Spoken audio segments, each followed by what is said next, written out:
Plot দুর্নীতির ৩ মামলায় ক্ষমতাচ্যুত প্রধানমন্ত্রী শেখ হাসিনাকে ২১ বছরের কারাদণ্ড দিয়েছেন আদালত।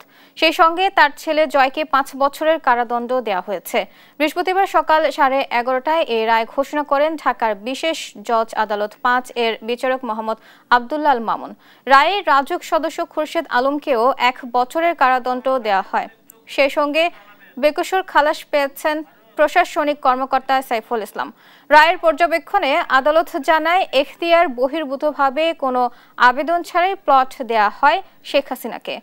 এর আগে শেখ হাসিনা তার ছেলে সজীব ওয়াজেদ জয়, মেয়ে সাইমা ওয়াজেদ পুতুলের জন্য মোট ৩০ কাঠা প্লট বাগিয়ে নেয়ার সত্যতা পাওয়ায় ৩টি মামলা করে দুদক।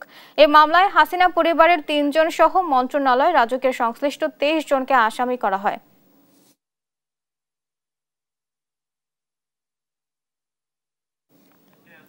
দর্শক, রায়ের বিষয়ে জানাতে ঢাকার বিশেষ জজ আদালত প্রাঙ্গণ থেকে সরাসরি যুক্ত হচ্ছেন সহকর্মী নিয়াজ মোর্শেদ। নিয়াজ, এ পর্যন্ত পাওয়া রায়ের উল্লেখযোগ্য দিকগুলো আমাদের জানাবেন।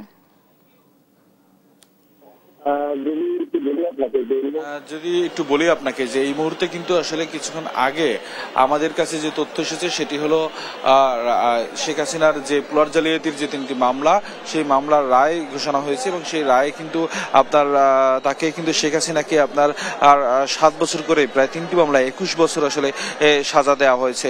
এবং যদি একটু বলি যে এই মামলার যে অন্যান্য আসামি রয়েছে সেই অন্যান্য আসামিদের কিন্তু আপনার কারো 1 বছর, 2 বছর, 3 বছর ঠিক এভাবে কিন্তু আসলে আপনার সাজা দেওয়া হয়েছে। এবং যেটি বলছিলেন আসলে উল্লেখযোগ্য দিক এই মামলার, আর সেটি হলো আপনার প্লট বরাদ্দের আসলে শেখ হাসিনা প্লট বরাদ্দের আবেদন না করেও আসলে দখল নিয়েছে, এটি আসলে একটি উল্লেখযোগ্য দিক। এবং যদি একটু বলি যে এর আগে কিন্তু সুদা সদনে শেখ হাসিনার যে আপনার স্বামী, তার আসলে নামে একটি রাজুকের প্লট ছিল এবং তিনি মারা যাওয়ার পরে সেটি আসলে শেখ হাসিনারই হয়ে যাওয়ার কথা এবং সেই তথ্যটি গোপন করে তিনি আরও একটি আপনার মামলা তিনি আরও একটি কিন্তু আপনার রাজুকে আসলে প্লট নিয়েছেন এবং সেই সাথে তার পরিবার সহ প্রায় 6টি প্লটের তারা আসলে মালিক হয়েছিলেন। এবং তারই প্রেক্ষিতে কিন্তু দুদক কিন্তু আপনার আসলে বাদী হয়ে আসলে মামলা করে এবং সেই মামলার প্রেক্ষিতে কিন্তু প্রায় 6টি মামলা হয় এবং এই 6টি মামলার আজকে 3টি মামলার আসলে 3টি মামলার রায় আজকে ঘোষণা হবে। এখনো আসলে রায়ের শুনানি চলছে। আমরা ইতিমধ্যে আসলে জানতে পেরেছি যে আসলে 3টি মামলায় আসলে একটি মামলায় প্রধান আসামি হলো শেখ হাসিনা এবং তার নামে আসলে যে প্লটটি বরাদ্দ হয়েছিল এবং তার প্রেক্ষিতে আসলে মামলাটি হয়েছিল এবং সেই মামলা অনুযায়ী কিন্তু আপনার আজকে কিন্তু আসলে এই মামলা আসলে আপনার এই রায় ঘোষণা হচ্ছে আজকে।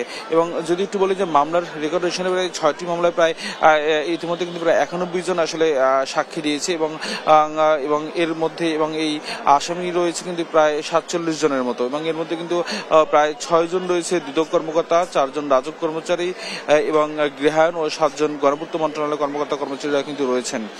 পূর্বাঞ্চলে যে নিউটন প্রকল্প রয়েছে সেই প্রকল্পের অধীনে আসলে এই প্লট বরাদ্দের যে অনিয়মের অভিযোগে দুর্নীতি দমন কমিশন কিন্তু প্রায় 12 থেকে 14 জানুয়ারি তাদের ঢাকার যে সমন্বিত জেলা অফিস 1-এ এই 6টি মামলা আসলে দায়ের করা হয়েছিল।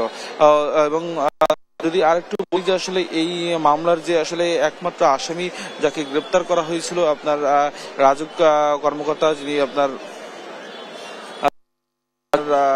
খুরশিদ আলম, তাকে আসলে আদালতে কিন্তু আজকে আনা হয়েছে এবং তারও কিন্তু প্রায় আমরা যতদূর জেনেছি তারও আসলে 1 বছরের সাজা আসলে দেওয়া হয়েছে।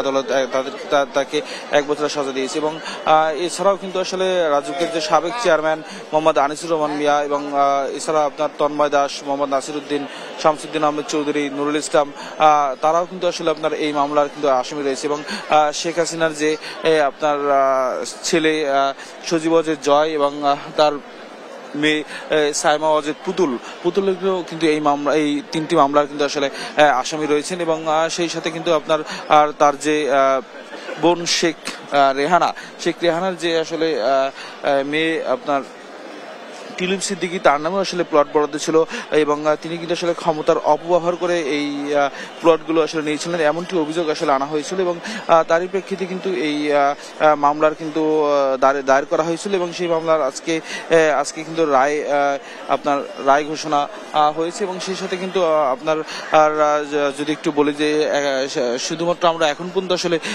শেখ হাসিনার যে সাজা হয়েছে সেটি আমরা জানতে পেরেছি, তবে রায়ের শুনানি আসলে এখনো চলছে।